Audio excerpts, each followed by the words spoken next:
All right, it is 6:37. We're going over to our friend Richard Southern now with a look at business. You've got a number of big stories you're watching right now, Richard. Yeah, the biggest. Get this, Mel. Ford, the company that created the car to begin with.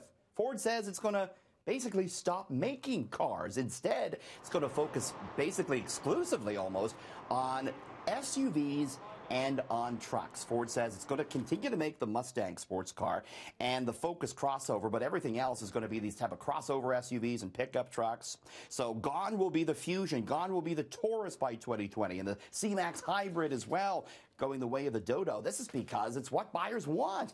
Sales of these crossover SUVs, they are taking off while sedan sales are falling. So it's kind of the death of the sedan. We're seeing the same thing at other automakers. Ford at the same time in with better than expected earnings. It'll be a stock to watch today.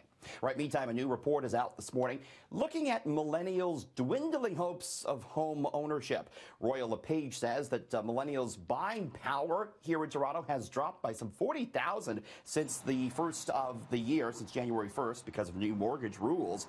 Royal LePage says many millennials can afford the monthly mortgage payments. It's the down payment that's an issue. It averages $200,000 in Toronto. So many are tapping the bank of mom and dad, and Royal LePage says they're seeing as well millennials buying further afield in places like Whitby, renting that house out and then renting an apartment in the city.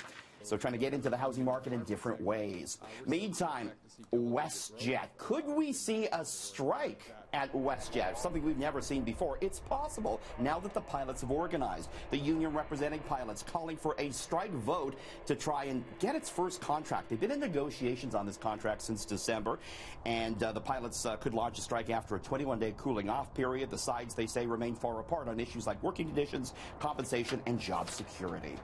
Well, I want to show you this video. This is quite something. You know how hard it is to put together IKEA furniture? At least it's hard for me. Well, researchers at Singapore's Technological University, they've come up with a solution to this. They got a robot that puts together IKEA furniture, in this case, an IKEA chair. And they put the chair together, this robot did, in 20 minutes.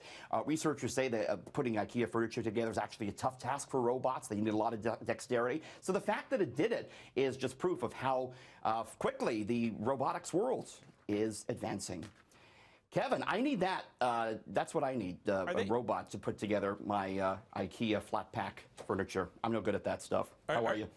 Are they programmed to swear profusely during it? Because that's what I do. And get in big fights. We've seen studies about, that IKEA furniture has led to many relationship breakups and things like that.